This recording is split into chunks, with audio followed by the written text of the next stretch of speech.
ایک دفعہ کا ذکر ہے کہ ایک جنگل میں ایک کچھوا اور خرگوش رہتے تھے۔ خرگوش کو اپنے تیز رفتار چھوٹیے پر بہت ناز تھا۔ وہ ہر وقت کچھوے کی سست رفتاری کی وجہ سے اس کا مذاق اڑاتا تھا۔ ایک دن باتوں باتوں میں خرگوش نے کچھوے سے دوڑ کا مقابلہ کرنے کو کہا۔ کچھوے نے دعوت قبول کی۔ باہم مشورے سے مقام روانگی کا اعلان کیا گیا۔ جنگل کے زیادہ تر جانور اس مقابلے پر جمع ہو گئے۔ انہوں نے کچھ فاصلے پر واقع درخت کو جیتنے کی جگہ نامزد کیا۔ دوڑ شروع ہوا۔ خرگوش نے جلد ہی کچھوے کو بہت دور چھوڑ دیا۔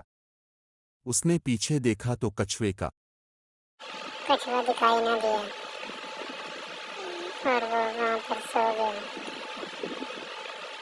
جیسے ہی خرگوش سو گیا تو کچھوا آہستہ آہستہ وہاں سے گزرتا ہوا اپنی منزل پر پہنچ گیا اور خرگوش وہاں پر سویا رہا۔ کچھ دیر کے بعد کچھوا رینگتا رینگتا صبر حمل سے کام لیتا ہوا اپنی منزل پر پہنچنے لگا۔ اور جب خرگوش